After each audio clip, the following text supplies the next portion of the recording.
Hey, good morning, guys. You are live with Bubba Da Vinci. Obviously, I'm feeling a little bit better today, mentally, I should say. Physically, I am wiped and my throat is sore and all things like that. Um, I noticed yesterday and I noticed again today that I did not have a chance to change it. Um, I'm getting to see the reflection of all my lights and equipment in the TV in the background. And I'm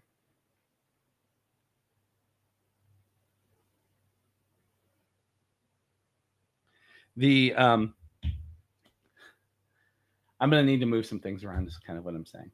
So, first off, good morning. Hope you guys are doing well. I actually should say good morning, good afternoon, good evening, wherever you are. Um, the day is starting out interesting at a minimum. Um, I'm not quite sure what's going on here. What's going on here? Interesting. All right, so I'm already getting distracted. Sorry. Luckily, no one's watching yet. um, so I'm going to take my time here and figure this out. Um, what is going on? What? Good morning, my daughter. Good morning, wifey. Um, so every day, my youngest, before she leaves for school, watches on my channel. So I have to watch what I say every single day because every time I mention her, she jokes around. She goes, "Well, I was at home and watching your Twitch, and you mentioned me again." And I go, "You should be happy. You're famous. I always say good things about you." She wasn't very happy that I mentioned all the her having a hard time with stuff and everything else. But I said, yeah, the idea of the show is just to have kind of open, honest conversation, and so yeah, that's what we're gonna do. All right, so we're gonna kind of jump into kind of an update on where we are with the house. Again, I'm gonna say, forgive me first of all. It's not cold outside, but it's not hot either. We had that storm blow through yesterday, like we discussed. It started raining fairly early in the morning. Uh, the storm was coming in from the north, and it drizzled most of the day. We were able to go out and I was going to say push dirt, but basically what we were doing is moving around and pushing mud. Um, and so I ended up taking off my Farmer John outfit yesterday and actually putting on the stuff that I would wear kind of in the winter, more wet weather type gear, and because I was getting covered in mud. And the most practical and best way to deal with that um, is to wear sweats underneath. If you wear shorts or whatever, it gets all sweaty when it's super hot, and there's nothing between your sweaty skin and the inside of the material. So, although I was a little bit warm yesterday and I am a little bit warm this morning, at least sweats add that layer between there, and these are really thin ones. And so I get some breathability. So I kind of look like I'm going to go out and go jogging this morning, but believe me, I don't jog. Um, or maybe I don't think I have to say believe me, because you can look at me and kind of probably realize that I'm not a runner. And so we got in yesterday. We started working through everything. We got everything pushed in. It was impossible to level anything or do anything like that. The goal was to get it all pushed in. And then uh, we tried to do a little more work, and then it just kept raining and raining and raining. We had a brief break, but there was so much mud, and everybody was like, "We're done." Yeah, friendship only goes so far before you can, because most of these guys I'm not paying. I think I told you I called in a bunch of IOUs and friends and things like that and said, "Guys, I need you to bring your skid loaders over. We need to get this done. This is kind of an emergency situation." And that's kind of how it works in a community like ours, where if you know someone didn't get their firewood done, someone didn't has cut their grass too late, and I'm not talking about mowing your lawn, I'm talking about 200 acres of hay, and you cut it, and it's moist until it took too long to dry, and you need to rake it and bale it and get those bales out of there. It's not uncommon for multiple people to show up with their balers. I don't own I think we've discussed this maybe once before. We don't own I don't own a baler personally. In our family, and there's nine family units in our family here. 8 siblings that all have families and farms, and then my in-laws, my wife's parents. And when everybody's kind of running the same thing, everybody's running cattle. Everybody is doing their main crop, which right now is corn, and then everybody runs so many acres of grass or hay. It doesn't make sense for all of us to spend $250,000 to $2 million on a combine,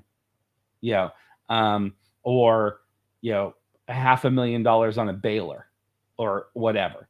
And a lot of farms have to do that because they don't have the large families where everybody farms. And so the way it runs here is that, we typically have 2 members of the family that owns multiple pieces of equipment. And so we have 2 balers in the family, 1 square baler and 1 round baler. If you guys have ever been any place and drove through the country, the old ways that you used to do it is you did square bales. They're easy to manage, easy to stack. You put them inside your barn. Square bales are easy. They're not the easiest when you're feeding 500 cattle. I like small square bales for all my stuff, but it's not the best for that. For that, everybody does round bales, and they're really big. And what all you have to do there is the baler comes up. It's like a vacuum, and you run across the trail, and it's got a net, and it rolls them up, and it rolls them in this 6-foot big round bale. The problem with those is they're very difficult to stack. But for feeding a lot of cattle, they're awesome because you take the whole bale, you put them in a bale ring, you cut the netting, and basically you just have to keep going out there as the cattle or whatever farm animal you have goes out there and eats the outside and gets to the next netting. You just have to go out there every couple of days and cut the netting and pull it off. And it's like a cinnamon roll. It's a big swirl. So you cut it and you pull that off, and then you cut it and you pull it off, and they have layers, but you can feed lots and lots of cattle that way. Super easy. It's also easier to bale, quite frankly. When you bale small squares, you have to let your hay get taller, because in a square bale, you have to have you have 3 lines that get wrapped around it, and you have to make sure that there's enough material to wrap around it and it's not fraying all over the place. Otherwise, it's just going to pop out. With a round bale, it's a net. So you actually, if you're going to round bale, you actually get more grass/hay done every year. So if you're lucky here in Iowa, you get 2 cuttings a year. And if you're lucky, you get a third. That's a really good year. With a round bale, you can get 3, sometimes 4 or 5, because you don't have to wait for it to grow as tall, because since it's going into a net, it's just kind of hoovering it up and putting it in the net. It doesn't make a difference if it's cut this long, or 3 foot long. So it's a much different environment and much better and easier to do. So anyway, kind of point being is everybody around here helps each other.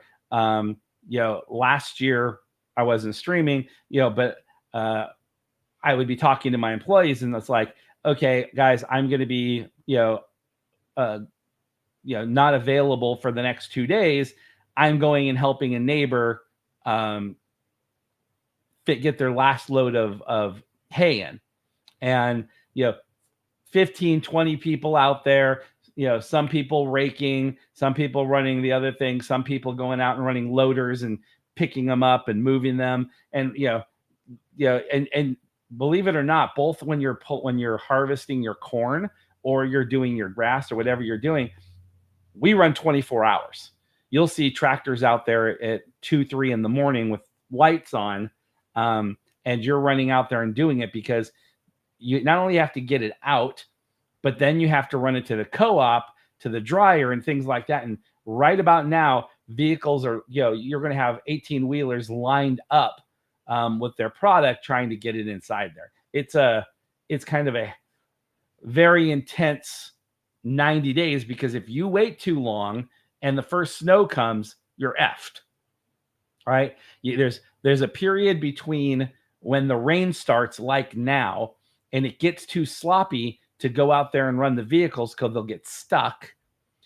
And then the next time you can do it is when it drops. If it, like when we get rain, like we have rain for the next 5 days, no one is harvesting grass. No one is harvesting soy. No one is harvesting corn. No one's going to go out there and get their shit stuck. Then you have to wait until all that dries up enough and is stable enough to get your vehicles out there so they don't get stuck. And you're trying to work between breaks. If we start having rain on a continuous basis, you're leaving your stuff in until we get the first freeze. And that freeze it's a blessing, because then the ground gets hard again, at least the first couple of feet. And you can get out there and you can grab all the stuff again. So you can get out there, you can get your combines out there, get all your corn up, or you can cut your grass and you can do things. Problem is, when it starts to freeze, at least with the grass, well, I guess with both, it takes longer to dry. So you might not get your grass baled in the time frame that you want. Or your corn may have more moisture in it than you wanted, and now it takes longer in the dryer, which means it takes longer to sell. So all these elements are out there, and then you're racing the snow, because while the ground is hard, the second it starts to snow, you have the same situation, which is you get drifts, you can start bogging down, you have different issues. And once it starts to snow, your grass is done, right? So if you didn't get your grass out, it's done for the season. Or if you didn't get it baled, it's done for the season. Now, if you got it baled and you left it out there, you didn't get to move it inside. That's not ideal, because the moisture will get into it and it'll freeze, and it'll be like you could theoretically have giant blocks of hay ice. But that's better than not doing it, because you can either use it next season when the thaw comes, and or you can still bring it inside and then put warmers on it and then try to bring the temperature down and then still use it that season if you get desperate. Most people are not that dumb. I was my first couple of years up here, because I wasn't a farmer. We had a ranch, but I grew up in ranch property, which is different than farming. And so I didn't get the farming element of it. And so my first year I screwed up so bad, which is why I no longer farm. It's why I lease my property and my family does it for me. The rest of the family, I just put up the money and collect the money. I do not, and I help, but there's too many things to know. And I don't have time to learn them, because this is not my chosen profession in life. I'm more of a hobbyist, or more of a do it for more practical reasons than as a living. So anyway, all that to be said, I've got all that stuff to do, by the way. I still have grass to bring in. I have to help with corn. I have to help with grass. We have canning to get done. We have firewood to bring in.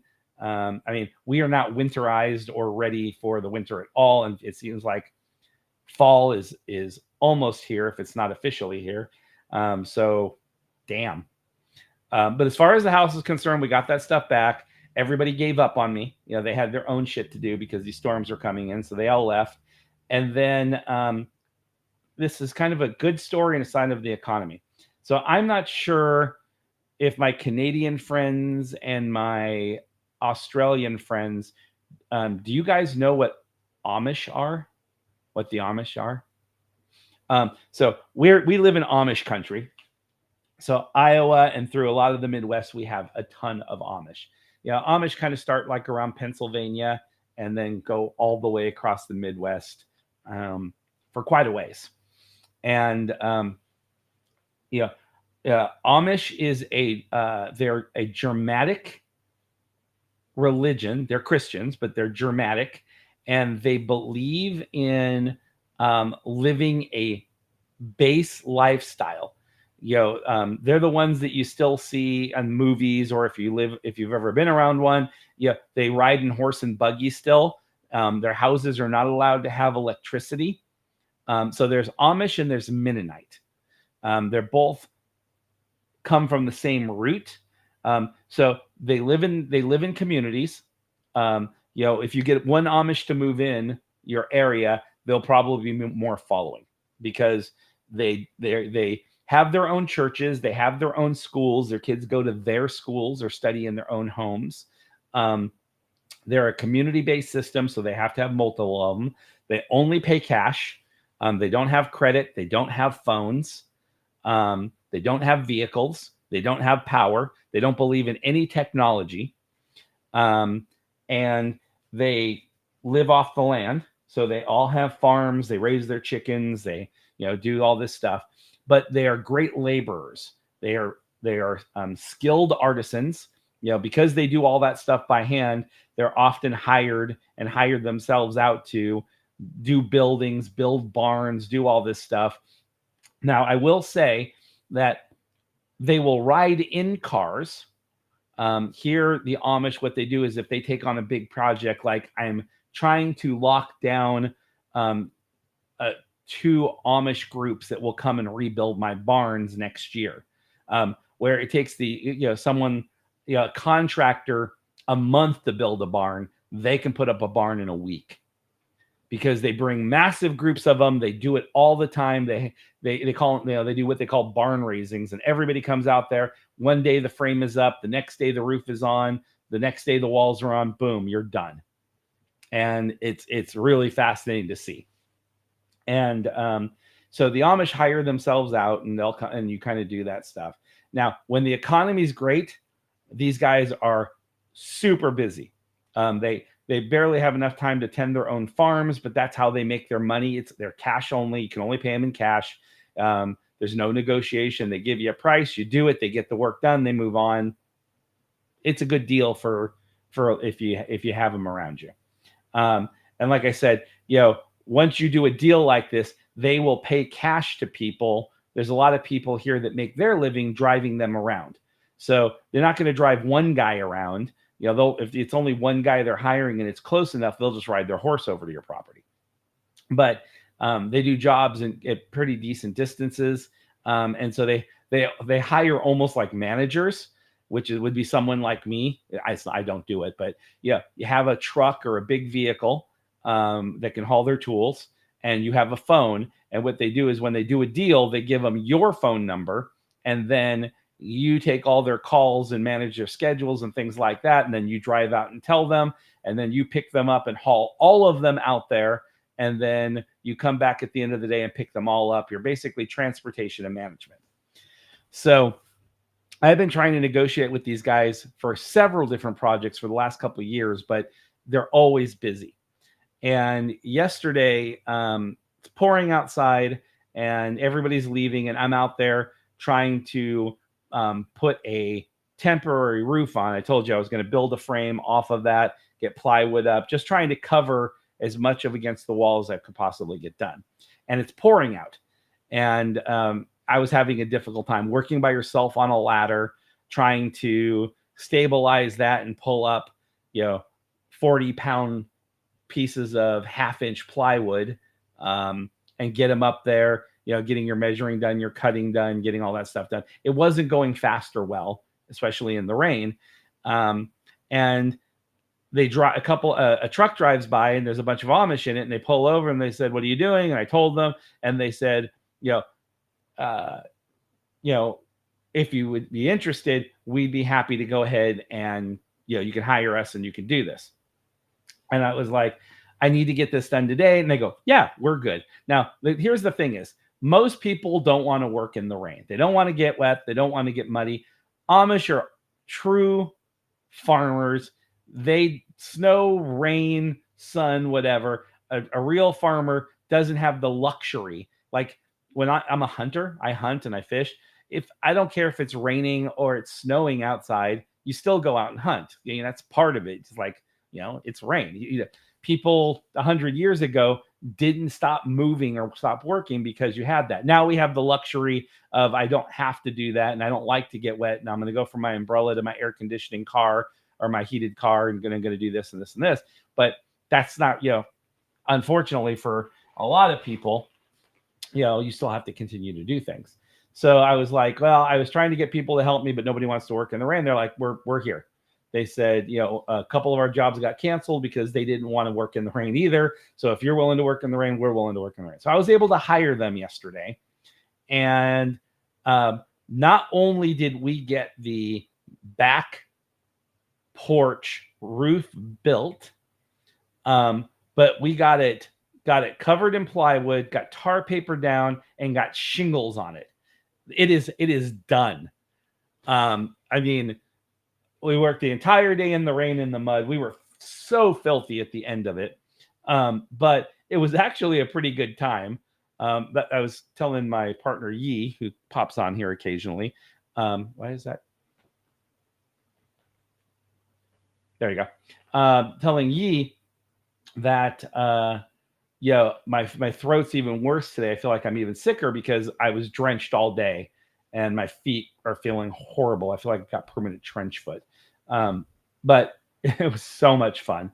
And I was so happy when we got done at 6:45 p.m. yesterday. Sun was getting ready to go down. So the other thing about the Amish is they like working sun up to sundown. Oh my God. Love that kind of energy. And so, sun's getting ready to go down. They're like, okay, we got to get home. We have our chores to do, blah, blah, blah.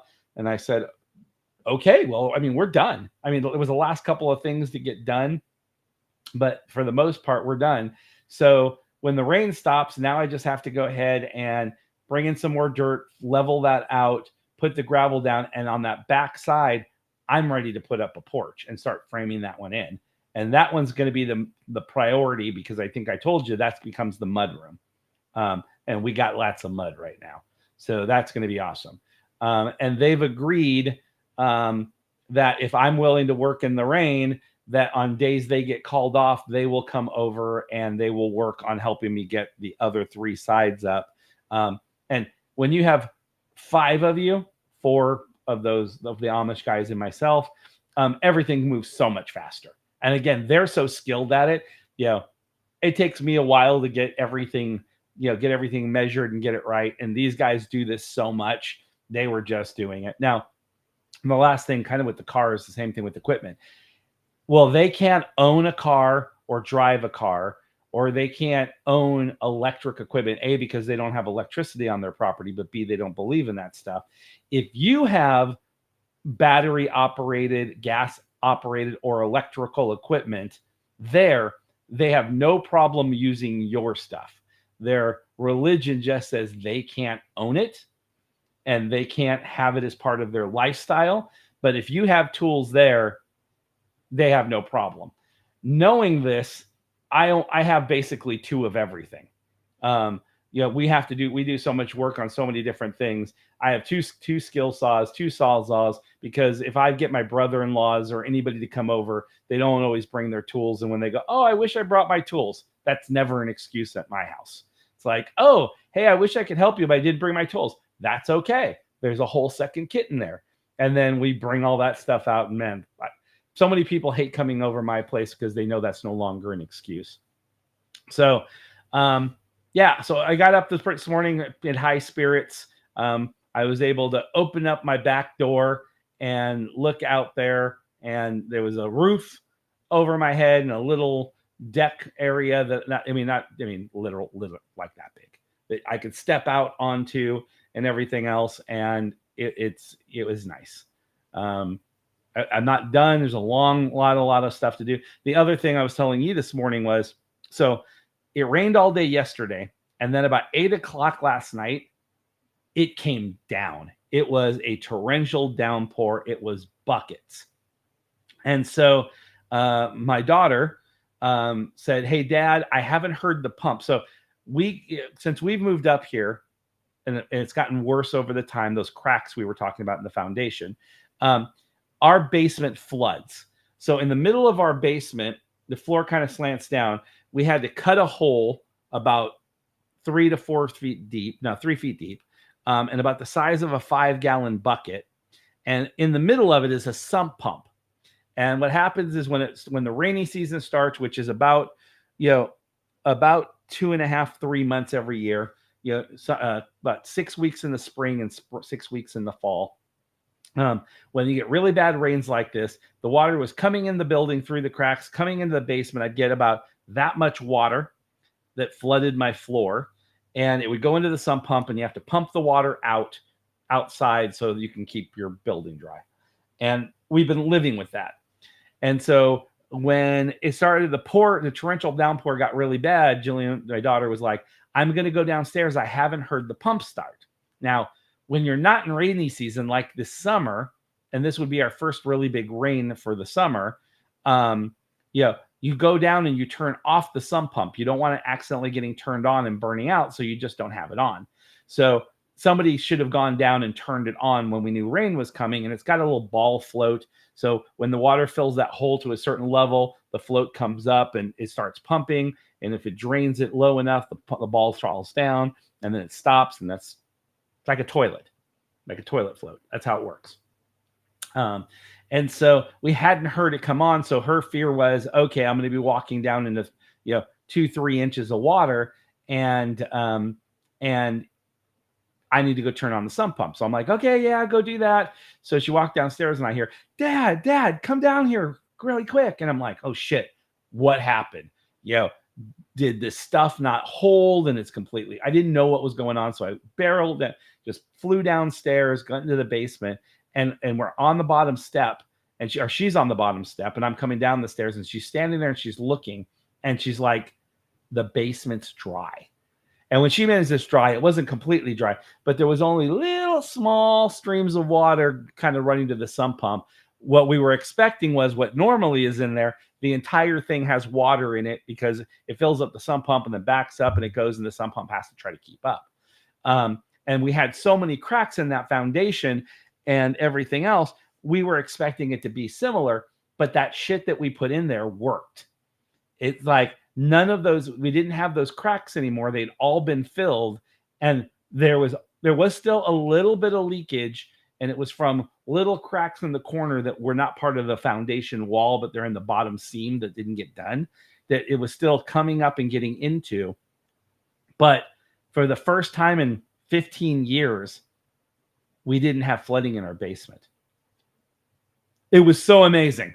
It was such that was such a big moment to the decisions that Jillian looked, and she goes, this actually might be a great thing now, and the house might be in good shape.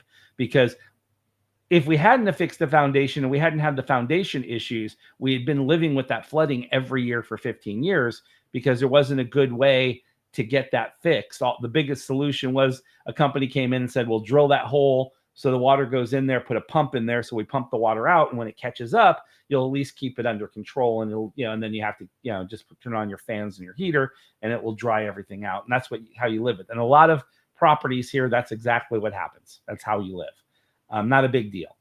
But to actually have it where everything on the foundation, because we put that stuff in there, and then I told you they put that rubberized tar coating around it, or it's a mat around it to keep the extra water from soaking in, so nothing got into the rock to bleed out the other side. Holy shit, guys. It was freaking amazing. And so, yeah, that's where my positive attitude came from this morning. I mean, it was like, wow, take that one off the list. Now, if I can get the porch built and get the roof on there and get all the other things done, it's like this is going to be a really comfortable winter. So while, money wise, that really we have to tighten our belts a little bit and kind of go through, make some mental and psychological adjustments to how we spend at Christmas and things like that. That's okay. I mean, it's like, wow, something actually happened. It's always good when you buy a product or you get a service and it turns out better than good. Yeah. Well, I can already tell you those nephews are not going to cave and help me with the wood. I've got other kids that are willing to come and help, so I'm going to be paying other kids. I'm okay with that. And unfortunately, I can't let those other kids use a chainsaw or a wood splitter or an axe, so I'm going to have to do that. I'm just going to use them for stacking.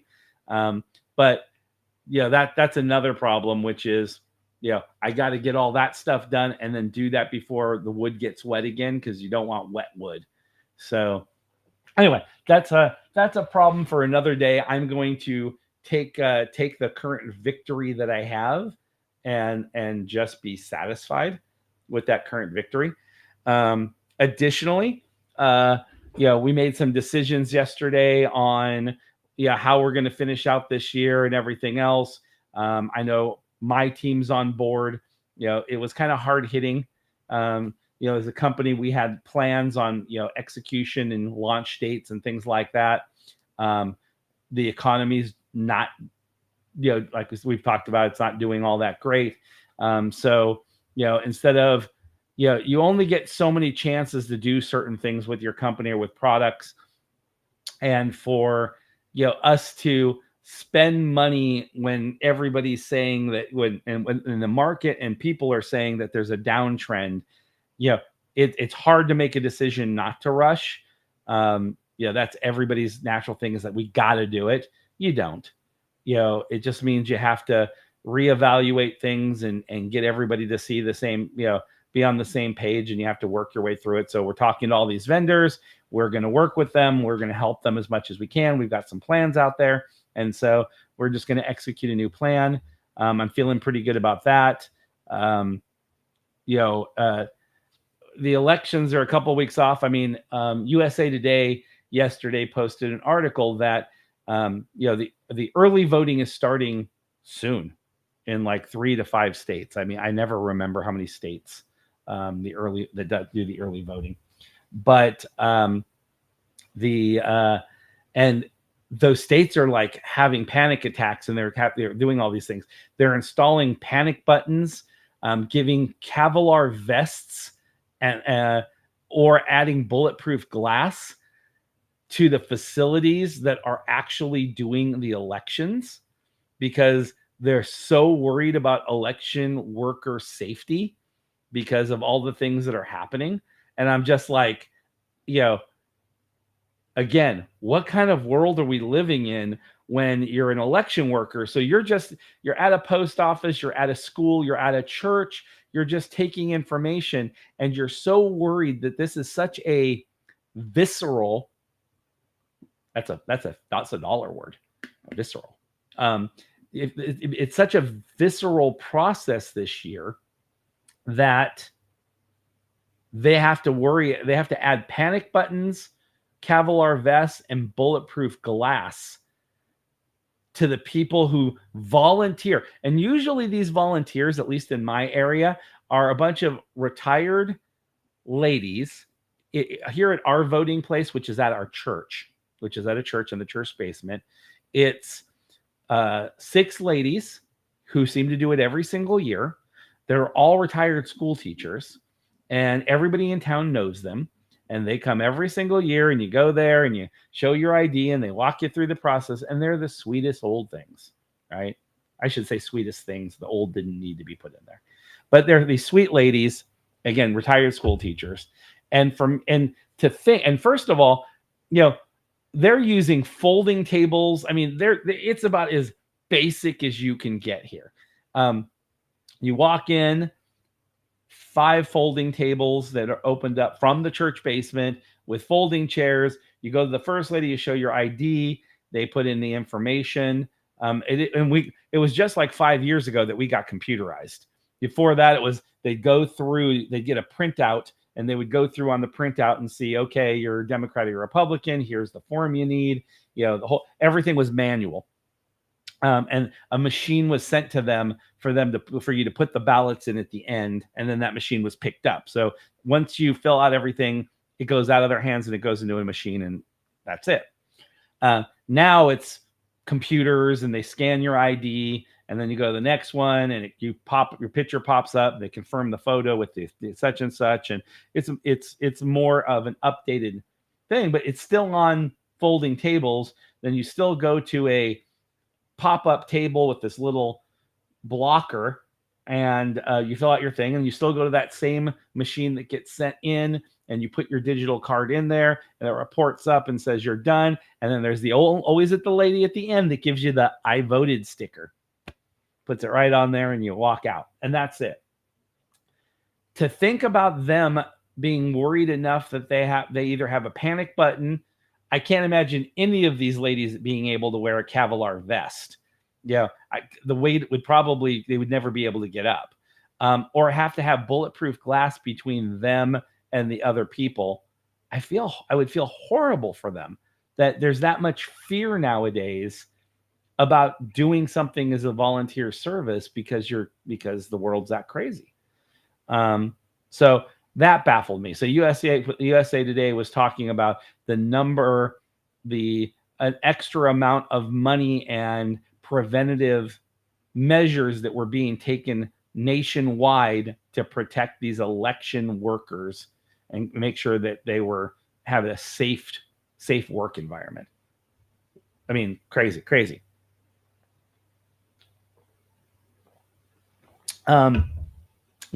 So I'm going to be watching I always watch the elections fairly closely, especially the early elections. Like I said, I don't know how many. I think it's 5 states, might be 3, but there's key states that always get to do, like Iowa. We're called First in Nation. We're the first stop for every year for all the candidates to come through. I don't know how we got that privilege, but it's been a thing for a lot of years. And certain key states allow early in-person voting, and that kind of shows you, that kind of gives everybody kind of an indication of the way things are kind of moving. It's not a clear indication, just like being first state. They used to say the party that wins the pre-vote voting and first, when we do that, is an indication of the direction, the way the country is going. But that hasn't been right for years. The year that Donald Trump won, he was going against Hillary Clinton, and Hillary was definitely ahead in everything. And so everybody thought Hillary's going to win. Hillary thought she was going to win until the day she didn't. So, I think everything is so much more dynamic now than it used to be that it's hard to tell. But I do still think that the early in-person voting at least kind of shows the interest level. And I do see, I can understand the concern, because a lot of these now, same thing with the last election between Biden, there were a lot of protesters that showed up at these early voting facilities. It wasn't just the people voting. There was a lot of harassment and things going on. You guys remember how big of a mess that last election cycle was. It was bad. And I think it's going to be worse this year. So, one of the other things I want to check in. So, next week is my next diabetic checkup. Hopefully my numbers have been going down. we are at almost 2 months. I have been doing very, very well. My eating habits have not changed.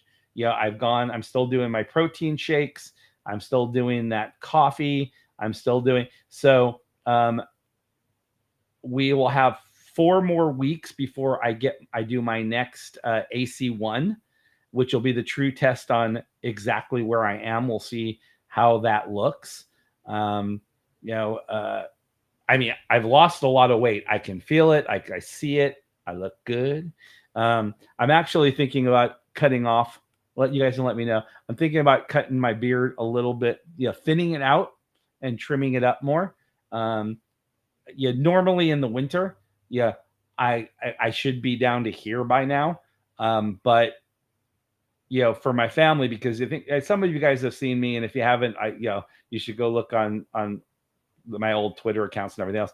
My beard was down to my belly button a year ago. I kept letting it grow from COVID. I just kept cleaning it up. And then my family was like, last Christmas, they asked me to cut it, so it was chest level. And I did that and cleaned that up. And then at the beginning of this year, I decided to go to this. And everybody seems to like this. I'm thinking if between a side profile, I'm thinking if I took off that portion of it, get the bottom gnome part off, that might be pretty good. And then thin down the chops. We can go longer. I can definitely do longer. Longer is easy. I have no problem growing facial hair. I mean, I'm not. When I was in the military, I was that 5 o'clock shadow guy, and I always hated it. Even now, it's like I'll shave these portions in the morning, and and here, and then I trim each day, and just trying to get the stragglies and try to make it look as nice as possible. And then usually by noon or 1, I'm stubbly here again, and this is all regrown, and so sometimes I have to do it twice a day. My hair grows fast, my beard grows fast, so that's definitely not an issue.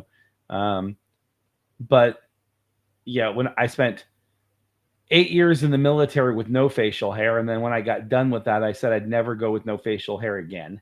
And so now I've spent we'll say 20 years like this, various degrees. I mean, I used to have a really small goatee or a small beard. I spent many years with just the goatee. I've done lots of different things, but always some facial hair. So I definitely want to try to figure out what the next thing is for going into 2025. And Billy and I have been keep talking about this bet. We still want to do the head shaving thing. I have no problem going bald for 2025. And I would love to see Billy shave off those curls. It would make me laugh so hard. He spends so much time on his hair that I think it would be good for him to lose it for a while. And he told me, I was shocked. I think he maybe even said everything on a stream that he's not worried about it. He rocked the bald look in college. I can't picture it, but I mean, he's obviously not afraid of it. He's done it before, and so he thinks he can rock it. So, okay, let's do that. So, last thing I want to say is we're gonna, as part of our mission over the next couple of weeks, helping these companies and everything else, we are going to be launching I hate to say this, a new Twitch, a new YouTube, basically a whole new social media channel. I think I told you guys, we are now officially partnered with Outdoor by Forum magazine. They have their social media. We have our social media. We have 5 or 6 company partners. And, it's become nobody wants any of one of these partners to have all the stuff and the content go to that one. So the decision is to create a combined one that the 12 months of content will be going on. And so this is basic. So part of just kind of give you some fun. I've got 15 minutes. I decided I wanted to talk about this today. So Billy, like I said, Billy's at QuakeCon. My God, talking about a flash from the past. QuakeCon is not where he's at right now, and QuakeCon would not be this time of year. So TwitchCon, TwitchCon, he's at TwitchCon starting today, and the goal there is to start finding Twitch streamers who also have YouTube channels, so we can start doing collabs with. So I don't know. There's there's only 4 of you guys on here. I don't know if you guys know who K Cray is. If you look up KAYCRAY, I think how she spells it, K Cray. Very attractive redhead, probably late 20s, maybe early 30s. She's a voice actress. Is her main job, and she streams, and she does mostly what she does is she collects and plays Pokemon Go. She collects the cards and she plays Pokemon Go, the card game. She does a lot of the card games. She does the new Disney game. She does another one called Athenos or something like that. So it's all collecting card tears, doing that. And she plays some old school games. She's actually very entertaining to watch. She's very, very pleasant, but that's her core thing. And she's a single gal, and we got started chatting and got interested in her because she mentioned, okay, I'm going to be gone for the next 2 weeks. I will be streaming, but I'm going to be on the road. I'm taking my annual RV trip. And we found out she has an RV, and she travels across America in her RV for 2 weeks and goes to parks and goes to all this stuff. And she streams while she's in there when she stops for the night. But it was like, she is not the person. She's never mentioned on stream. She has a YouTube channel as well, but I've never seen any content where she is talking about her RVing. So we started chatting about that, and she goes, yeah, nobody knows me for that. And it's fun, and it's my personal hobby, and it's this and it's that. And I'm like, that's cool. So then about 2 months later, she said, oh, hey, I'm going to be gone again for a week. I'm going to Florida, and I'm picking up my first Jeep, and I'm driving it from Florida. And she lives out in California or Nevada. I'm driving it home. I'm taking a week to drive it home. I can't wait to start outfitting my Jeep. And I'm like, we do Jeep stuff. And, and when I've been trying to convince Billy, you've been to Quake. No, hold on. You've been to QuakeCon? How old are you? Yeah, so QuakeCon's in Dallas, or it actually now it's if it's still going on, I don't know, old enough. If it's still going on, they've been doing it at the Gaylord Texan, which isn't. It's in oh my God. It's outside the Dallas airport. It is still going on. Okay.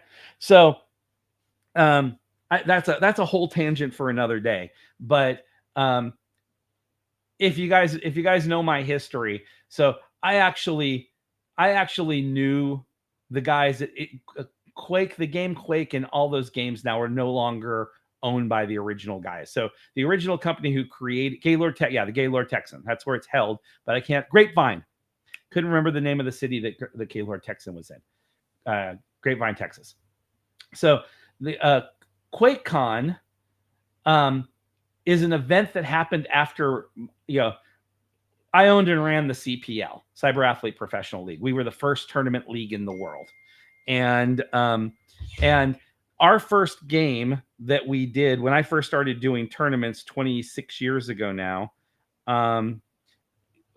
our first game was Castle Wolfenstein, then Quake. And so we ran the tournaments for them. And then we decided we took a game called Half-Life and wrote a mod to it called Counter-Strike. We created Counter-Strike. And when we did that, our friends at id Software, John Carmack, John Romero, I used to party with those guys. Their company, id Software, was started in their apartment about 7 miles from my apartment. And we used to go over there all the time and just hang out and party. That's how we knew them. And, Carmack and Romero and Level Lord. Oh my God, all these names. Most of you guys are not going to know who the hell I'm talking about, but these guys were rock stars back in the day. They created Quake, and then we did the first Quake events, and then we decided to split the events up, and we did them back to back. So our CPL event was, one month, and then the next month we helped them and we ran QuakeCon. And so anyway, QuakeCon is just back then I think the max we ever got to is 1,000 computers, 1,000 computer BYOC, and tournaments and games and things like that. So anyway, that just brought back a whole bunch of nostalgia. I've got posters. I've got framed posters, CPL posters and QuakeCon posters that I probably need to put up inside here. No way. You played a baseball game with John? That's so cool. Was he wearing his famous t-shirt? I made this. Yeah. So John is this, he always wanted to be a rock star. He always wears jeans. He often wears a leather jacket, and he wears a shirt that says, I made this, and has the Quake logo on it. No shoes. That's 100% him. And this black mane of hair. Did he have his hair? Yeah. Long hair. And so that's funny. I wish I knew where my phone was. We were just texting like 5 days ago. He was married for a couple of years to Stevie Case, who Kill Creek, who first was one of the first female gamers, and then she was in Playboy and a couple different magazines, and then she actually worked for id Software, and then she went over and started another software company, and now she's out in California. She's a VP for a security firm. Again, weird story, but video gaming has done a lot for a lot of people. Love Stevie.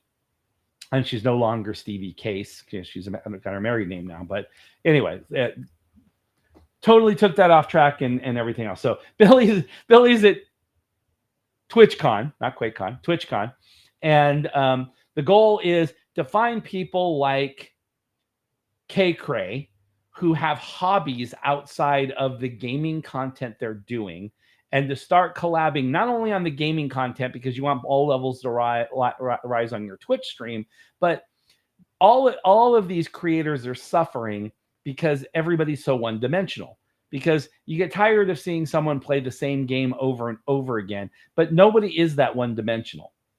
So we want to start having people start collab on their hobbies as well. So I can name so many different female and male creators that own Jeeps and go out and do four-wheel driving and go to the beach and everything in their Jeeps, but independently, they don't think they have a big enough audience or enough content to actually promote that content. But if you can get, Babs or Kill Creek or, all these people that have off-road vehicles, four-wheel drive vehicles and everything else to kind of collab and start promoting that, like if Missing O is an overlander and likes going out there to do that, then we should be going out to Australia and having him come out here, and we should be doing that together. When Billy and I have gone to several Pokemon Go events and we take the Jeeps when we go out there, the number of Pokemon Go players that have said, hey, if you guys go on an adventure, we like to camp. We have a Jeep. We have a Bronco. We have a such and such. We go camping all the time. We'd love to go with you guys. It was really like, okay, nobody really realizes how much. And I've told this story, I know, several times, but the first Jeep event Billy and I went to, which was in Daytona Beach, Florida, Jeep Beach, 50,000 Jeeps there, several, God knows how many people. And we're walking around this event.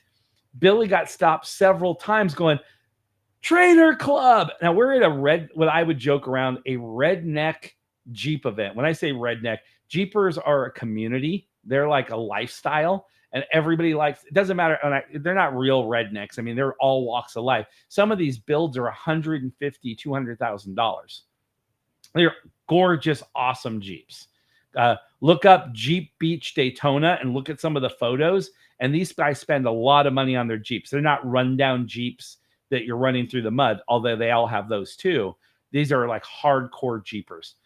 And to have random people spot Billy at that event and say, Trainer Club, and then we start talking Pokemon at these events. And I think I told you guys, if you guys, several of you guys watched me at the Jeep event I just went to, and there were 3 Pokemon themed Jeeps at the event, including an awesome Gengar Jeep. So there is a lot of crossover, but creators don't like to venture outside that. So he's there trying to get that done and have those conversations. And my job is to start working on this new channel. And then we're looking on the other side, which is you have these major companies, that don't know how to run their own social media. And it's bad for them, because if you're not constantly posting videos or streams or doing everything, then people just don't go because you're not consistent. And on top of that, they hire creators, or they bring in creators, and it's a law of diminishing returns, meaning that a creator can only hold someone's attention for so long on a certain topic. And so they bring them on and then they drop off.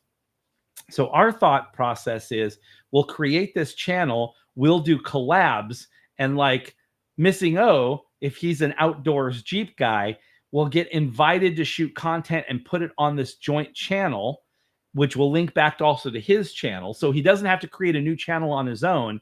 And that stuff, when his content monetizes, he makes that money. But he has a bigger chance to monetize because he's not trying to create thousands of hours of outdoor content. He creates the content that is fun for him, but he can get additional hits because people are coming to check out other people's content and they go, oh, this guy's cool, and he's in Australia, let's watch his video. And then the more he posts, then he can do that. So the collab thing is taking a different turn, and we're kind of doing that. And so we're also starting to look for those people. So, and it doesn't have to be a creator. Let's say Wifey and her family, they love a Jeep. And I think Wifey had said at one point that maybe they owned a Jeep once before. It's like, oh, we still own a Jeep, and Maddie likes to go out in the Jeep and we go camping. They might want to dip their toe in doing something like that, and they go someplace and shoot a video and they submit it to us and go, we think this is cool. And go, oh yeah, this is great. Instead of them trying to start a channel, we can post that. And if that monetizes on our channel, we pay them. I'd love to hear. Yeah.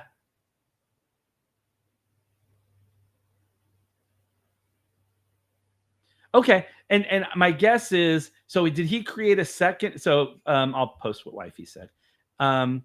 She was basically saying that her husband used to take a GoPro out and film his fishing videos for his YouTube channel in addition to his gaming videos. So are you saying that on his one YouTube channel, which was mostly gaming, he would post the occasional or post fishing videos? And if that's correct, and this is the problem, which is from our analytics that we get from the channels, people find that if they try to mix their content, if your Twitch stream and or your YouTube channel, whatever, is mostly a gaming thing, and you post other content on there for your hobbies, A, they don't get the hits, and B, you'll actually see a drop off. And so then what happens is people create a second channel and try to start. Yeah. And so then people try to start promoting a second channel, and then that takes a lot more work to try to maintain two, and trying to create that much additional content. So they both suffer. And a lot of the time they can't monetize both. Your Mystic Sevens will go ahead and they have teams, and there are people that have entire teams that can help run multiple channels. But what most of these guys have found is it's better to have a channel per topic, especially for SEO and being able to do that stuff, than trying to get hits on a video that are on a channel that already has an SEO direction, and get people to look at it. So someone like your husband who has ambitions to become maybe a more serious creator could come to us, because we are covering fly fishing and fishing on our channel, because we have several vendors that are on there. We are an outdoor channel. the new one that's getting formed. And so he could say, hey, I have a bunch of fishing videos. I'd like to do this, and I'd like to work with some of your companies. So then we've signed 2 or 3 companies now that do fishing. Rods, we're talking to Orvis, we're talking to a couple different people, and he could go, I like to fly fish. I'm not great at it, but I'd like to start doing beginner videos in fly fishing. Yeah, I've been looking at buying a fishing Orvis fishing rod, but they're super expensive. So we could hook the 2 up through us, get him that fishing rod. He starts shooting content, but instead of trying to build an audience, hopefully over a 6-month period of time, we will build an audience on outdoors on multiple things. And if someone likes fly fishing, he gets to see that audience and gets to monetize because he still owns that video. And then if he gets big enough and popular enough, then he could always launch a fishing video and still work with us and say, if you want to see more of my videos, because we're not going to put one person on 50 times a month, because we are hoping to have hundreds of creators. So we believe it's like the channel's going to be more interesting if you have a bunch of different people, so you can find who you like and you don't like. There's actually a couple people we're looking at in Australia that I'm really tempted to go out there, and it's a her, and she's an overlander, and she's just starting to build a decent following, but she's still struggling a little bit, and she doesn't have any sponsors yet. And we've been kind of chatting with her, and I've been saying, we'd love to have some of your videos on our channel, and we can get you the companies to work with. And I think people would like to see some Aussie videos on here. And so I think I may fly over there, and she's got 3 other people she's introducing me to.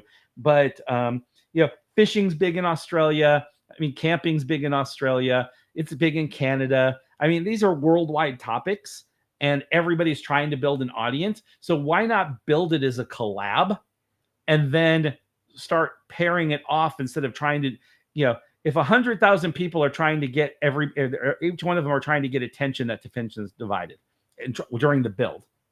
But if we can create a channel that everybody comes and collabs on, and then you go, wow, each one of my videos is getting 100,000 hits now, and you say, I now have more content on my channel, then you might be able, then the hope is that people start watching some of you over there, but then we negotiate to have, the content that we have on our channel is tied to product, if that makes sense.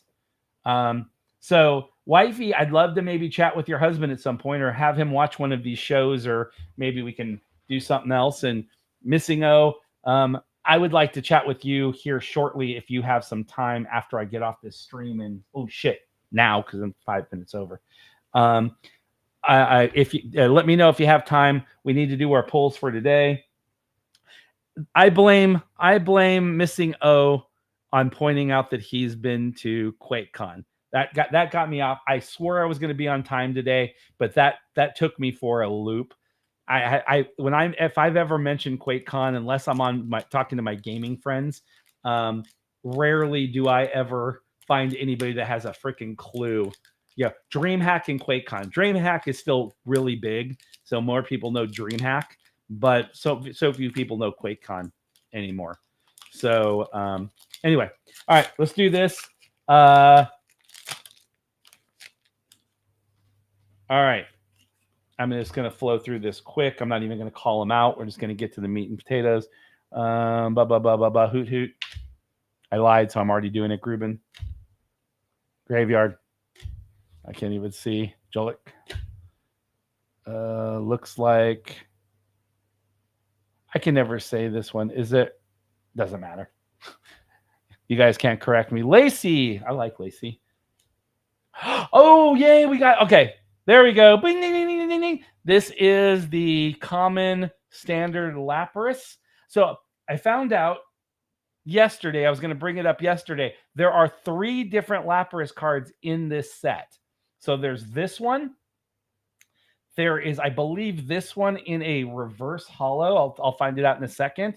And then there is the EX. So that's awesome. I got that. So that's a reverse. And there's the. All right, that's not bad. Okay. But okay, that one was a win. Lapras for the win. He doesn't have to get in touch with me right away. I'll be picking a day to talk about this, and he can watch it. And then if he's interested after he watches it, then I'd love to have a chat as we go. I'm gonna grab this. So so we already showed that one Lapras that is the EX, which is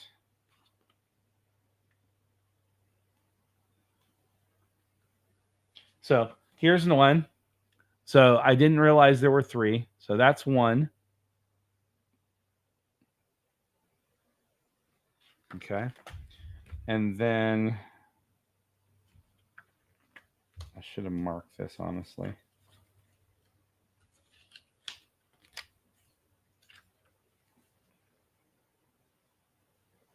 Okay, and the other 2 are side by side, which is that's another EX card right there where the Lapras is charging at you, and the third one is right there, 31. And so actually, so there's 4. Okay, so I was wrong. So there's 4 we have to get.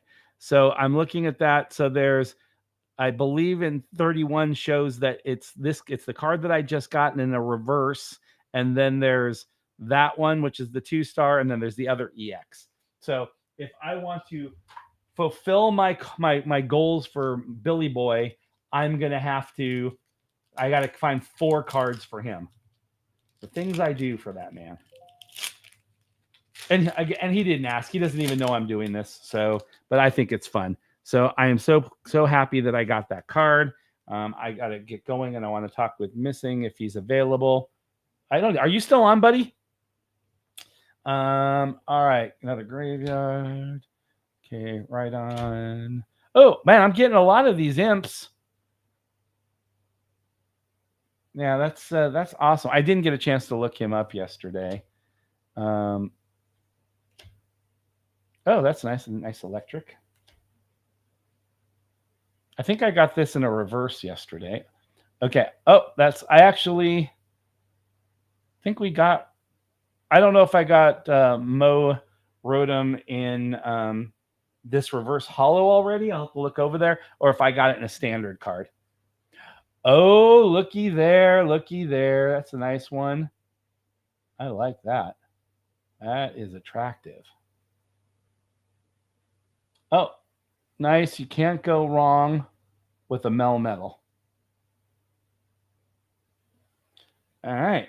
And as always, thanks to my friends on here, I will put those directly in card sleeves. I have card sleeves right here in front of me, and so I will get that done. All right, guys. It doesn't look like Missing is on. That's too bad. So I will try to reach out and hopefully have that conversation. Everybody have a great day. I have lots of cool things going. I will be on tomorrow. There was a Jeep event that I was supposed to be driving to. I haven't decided if I'm actually going to go. If I go, I'm going to be on the road. Probably have to be on the road right after the stream. It's about 3.5 hours away. But with all this rain, honestly, I don't mind getting a little muddy, but this is a muddy run at the best of times, like when it's dry. And so it's been fairly dry up to this point. It was going to be pretty exciting and fun. But with this much rain, basically, you'll be up, the mud will be up and inside the vehicle. And I don't have enough time to spend days cleaning out all the mud. So I like when the mud's on the outside. I don't like when the water is so high. I'm trying to clean mud out of the engine and out of the floorboards inside the vehicle. And my mudding vehicle is still in Florida. If I had the stealth vehicle here, I'd get all about it. But Bad Duck, nope. I have to pull out all the leather and everything. So that's where I'm at. All right, guys, take care. Have a great day wherever you are, and we will chat with you tomorrow. Thank you very much, and ciao. So.